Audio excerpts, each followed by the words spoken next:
आकाशवाणी नागपूर. मेधा नांदेडकर आपल्याला प्रादेशिक बातम्या देत आहे. ठळक बातम्या. राम मंदिर प्राणप्रतिष्ठा सोहळ्यापूर्वी अयोध्या नगरीत चैतन्याचं आणि भक्तिमय वातावरण. रामलला प्राणप्रतिष्ठा सोहळ्याच्या पार्श्वभूमीवर प्रसारमाध्यमं आणि समाज माध्यमांसाठी केंद्रानं जारी केलेल्या मार्गदर्शक सूचना. विद्युत वाहनांसाठी नागपुरात 150 चार्जिंग पॉइंट उभारणार. मनपा प्रशासक डॉ. अभिजित चौधरी यांची घोषणा.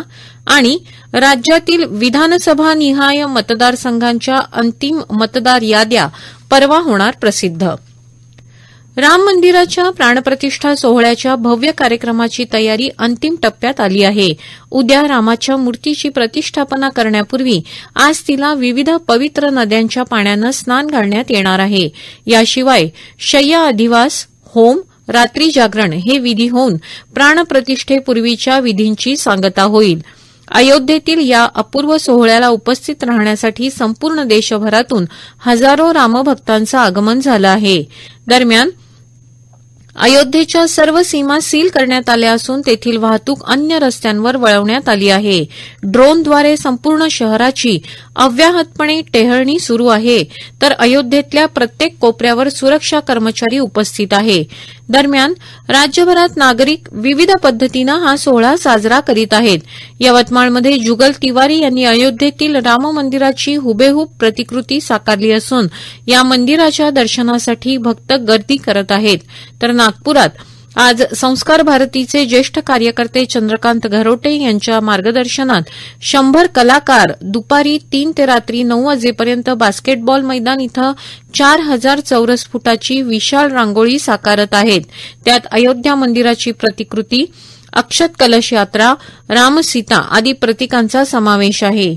दरम्यान अयोध्येतील विमानतळाला पंतप्रधान नरेंद्र मोदी यांनी महर्षी वाल्मिकी नाव दिल्यानं नागपूरच्या कॉफी हाऊस चौकात वाल्मिकी समाजाकडून आनंद व्यक्त करण्यात आला. भारतीय जनता पक्षाच्या अनुसूचित जाती मोर्चातर्फे आयोजित या कार्यक्रमाला उपमुख्यमंत्री देवेंद्र फडणवीस यांची उपस्थिती होती. उद्या सोमवार 22 जानेवारी रोजी होणाऱ्या रामलला प्राणप्रतिष्ठा सोहळ्याच्या पार्श्वभूमीवर धार्मिक सौहार्द आणि सुव्यवस्था टिकवण्यासाठी माहिती आणि प्रसारण मंत्रालयानं काल वृत्तपत्र, दूरचित्रवाणी वाहिन्या, डिजिटल वृत्तपत्र आणि समाजमाध्यमांसाठी मार्गदर्शक तत्व जारी केली आहेत. त्यानुसार प्रसारमाध्यमं आणि समाजमाध्यमांनी अयोध्येतल्या राममंदिरातल्या प्रतिष्ठापना सोहळ्याबाबत असत्य, फेरफार केलेल्या बातम्या प्रसारित करणं टाळण्याच्या सूचना केंद्र सरकारनं दिल्या आहेत. केबल टेलिव्हिजन नेटवर्क नियमन कायदा 1995 आणि प्रेस काउन्सिल कायदा 1978 अंतर्गत भारतीय प्रेस काउन्सिलनं निर्धारित केलेल्या पत्रकारितेच्या आचारसंहितेविषयक तरतुदींकडे या मार्गदर्शक तत्वांमधून लक्ष वेधण्यात आलं असून या सूचना मंत्रालयाच्या संकेतस्थळावर उपलब्ध आहेत. उद्या सार्वजनिक सुट्टी घोषित करण्यात आल्यानं राष्ट्रसंत तुकडोजी महाराज नागपूर विद्यापीठाच्या वतीनं घेण्यात येत असलेल्या हिवाळी परीक्षेतील उद्या सोमवार दिनांक 22 जानेवारी रोजीच्या सर्व लेखी परीक्षा पुढे ढकलण्यात आल्या आहेत. या परीक्षा रविवार दिनांक 28 जानेवारी 2024 रोजी पूर्वीच्या वेळापत्रकातील वेळेनुसार दिलेल्या केंद्रांवर होतील, याची संबंधित महाविद्यालयाच्या प्राचार्यांनी, केंद्र प्रमुखांनी आणि विद्यार्थ्यांनी नोंद घेण्याचं आवाहन विद्यापीठाचे परीक्षा आणि मूल्यमापन मंडळ संचालक डॉ. प्रफुल्ल साबळे यांनी केलं आहे. सांस्कृतिक कार्य विभाग, सांस्कृतिक कार्य संचालनालय मुंबई आणि नागपूर जिल्हा प्रशासन यांच्या समन्वयातून रामटेक इथं सुरू असलेल्या 5 दिवसीय महासंस्कृती महोत्सवाचा आज 3रा दिवस आहे. आज सायंकाळी 7 वाजता सुप्रसिद्ध गायक हंसराज रघुवंशी यांच्या गाण्यांचा कार्यक्रम होणार आहे. उपमुख्यमंत्री देवेंद्र फडणवीस यांची आज प्रमुख उपस्थिती या कार्यक्रमास असेल. या प्रादेशिक बातम्या आपण आकाशवाणीच्या नागपूर केंद्रावरून ऐकत आहात. आमच्या केंद्रावरील सर्व बातम्या ऐकण्यासाठी आणि ताज्या घडामोडी जाणून घेण्यासाठी Marathi news Nagpur all India radio या आमच्या युट्यूब चॅनलला नक्की सबस्क्राईब करा. पेट्रोल डिझेल यासारख्या इंधनांच्या वापरामुळे वाढतं प्रदूषण लक्षात घेता नागपूर महानगरपालिकेद्वारे विद्युत वाहनांना प्रोत्साहन देण्यासाठी पुढील काळात शहरात 150 चार्जिंग पॉइंट उभारण्यात येतील अशी घोषणा मनपा प्रशासक डॉ अभिजित चौधरी यांनी सिटी ईव्ही एक्सिलरेटर कार्यशाळेच्या उद्घाटनादरम्यान केली.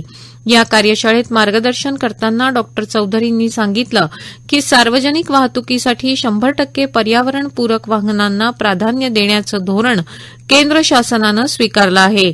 त्यानुसार नागपूर महानगरपालिका देखील पुढील 2 वर्षात आपली बसच्या ताफ्यात पूर्ण इलेक्ट्रिक बसला प्राधान्य देणार आहे. मनपाला पीएम ई बसेस योजना अंतर्गत 150 ई बसेस प्राप्त होणार आहेत. तसंच राज्य शासनाकडून देखील निधी प्राप्त झाला आहे.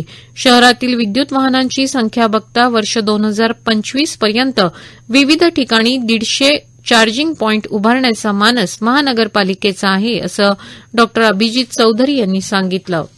भारत निवडणूक आयोगाच्या सुधारित कार्यक्रमानुसार मतदार राज्यातील सर्व विधानसभा मतदारसंघाच्या अंतिम मतदार याद्या परवा मंगळवार दिनांक 23 जानेवारी रोजी प्रसिद्ध केल्या जाणार आहेत. उद्या जाहीर झालेल्या सार्वजनिक सुट्टीमुळे हा निर्णय घेण्यात आला आहे. याच दिवशी राजकीय पक्षाची सभा आणि पत्रकार परिषद घेऊन मतदार यादी संदर्भात माहिती देण्यात येणार असल्याचं नागपूरचे उपजिल्हा निवडणूक अधिकारी प्रवीण महिरे यांनी प्रसिद्धी पत्रकाद्वारे कळवलं आहे. दरम्यान नागपूर जिल्हा स्तरावरील विद्यार्थ्यांची मतदार नोंदणी आणि निवडणुकांविषयी जनजागृती करण्यासाठी सिव्हिल लाईन्स येथील डॉ वसंतराव देशपांडे सभागृहात फरक पडतो या पथनाट्य स्पर्धेचं आयोजन येत्या 24 जानेवारी रोजी सकाळी 10 वाजता करण्यात आलं आहे. जास्तीत जास्त विद्यार्थ्यांनी या स्पर्धेत भाग घेण्याचं आवाहन जिल्हाधिकारी तथा जिल्हा निवडणूक अधिकारी डॉ विपिन इटनकर यांनी केलं आहे. लोकशाही प्रक्रिया आणि मतदानाबाबत जाणीव जागृती करण्यासाठी शाळा महाविद्यालयात इलेक्टोरल लिटरसी क्लब स्थापण्याचं निवडणूक आयोगाचे निर्देश आहेत. त्यासाठी मतदान केंद्रस्तरीय अधिकारी आणि शाळांनी प्रयत्न करावे असं आवाहन अकोल्याच्या मतदार नोंदणी अधिकारी तथा महसूल उपजिल्हाधिकारी अनिता भालेराव यांनी अकोला पश्चिम मतदार नोंदणी अधिकारी कार्यालयातर्फे नियोजन भवनात आयोजित कार्यशाळेत केलं. छत्रपती शिवाजी महाराज यांच्या 350व्या राज्याभिषेक वर्षानिमित्त सांस्कृतिक कार्य संचालनालय आणि जिल्हा प्रशासनाच्या वतीनं शिवाजी महाराजांच्या जीवनकार्यावर आधारित जाणता राजा या महानाट्याचं यवतमाळ इथं आयोजन करण्यात आलं आहे. या 3 दिवसीय महानाट्याचं उद्घाटन येत्या 29 जानेवारी रोजी सायंकाळी 5:30 वाजता समता मैदान इथं होणार असून या उद्घाटन कार्यक्रमास मुख्यमंत्री एकनाथ शिंदे, उपमुख्यमंत्री देवेंद्र फडणवीस आणि अजित पवार, पालकमंत्री संजय राठोड, सांस्कृतिक कार्यमंत्री सुधीर मुनगंटीवार उपस्थित राहणार आहे. लोणार विकास आराखड्याअंतर्गत असलेली कामं प्रगतीपथावर असून आराखड्यातील उर्वरित कामं नियोजित कालावधीत पूर्ण करावीत असे निर्देश अमरावतीच्या विभागीय आयुक्त डॉ निधी पांडेय यांनी दिले. लोणार विकास आराखड्याअंतर्गत असलेल्या कामांची प्रत्यक्ष स्थळ पाहणी आणि विकास कामांच्या प्रगतीचा आढावा डॉ पांडेय यांनी काल लोणार इथं घेतला. त्यावेळी त्या बोलत होत्या. बुलढाणा जिल्ह्यातील खामगाव तालुक्यातील हिवरखेड गावात बिंद्राबाद बाबा संस्थानच्या वतीनं 2 दिवसीय शंकरपटाचं आयोजन करण्यात आलं आहे. या शंकरपटाचं उद्घाटन खामगाव विधानसभा मतदारसंघाचे आमदार अॅडव्होकेट आकाश फुंडकर यांच्या हस्ते करण्यात आलं. या शंकरपटास आमदार बच्चू कडू, प्रहार पक्षाचे विविध पदाधिकारी आणि ग्रामस्थ उपस्थित होते. हवामान. नागपूरच्या प्रादेशिक हवामान खात्याच्या अंदाजानुसार पुढील 4 दिवस गोंदिया, गडचिरोली आणि चंद्रपूर इथं तुरळक ठिकाणी हलक्या ते मध्यम पावसाची शक्यता आहे. आज विदर्भात सर्वात कमी तापमानाची नोंद बुलढाणा इथं 13° इतकी नोंदवण्यात आली. शेवटी पुन्हा काही ठळक बातम्या. राम मंदिर प्राणप्रतिष्ठा सोहळ्यापूर्वी अयोध्या नगरीत चैतन्याचं आणि भक्तिमय वातावरण. रामलला प्राणप्रतिष्ठा सोहळ्याच्या पार्श्वभूमीवर प्रसारमाध्यमं आणि समाज माध्यमांसाठी केंद्रानं जारी केल्या मार्गदर्शक सूचना. विद्युत वाहनांसाठी नागपुरात 150 चार्जिंग पॉइंट उभारणार मनपा प्रशासक डॉ अभिजित चौधरी यांची घोषणा. आणि राज्यातील विधानसभा निहाय मतदारसंघांच्या अंतिम मतदार याद्या परवा होणार प्रसिद्ध. याबरोबरच हे प्रादेशिक बातमीपत्र संपलं. नमस्कार.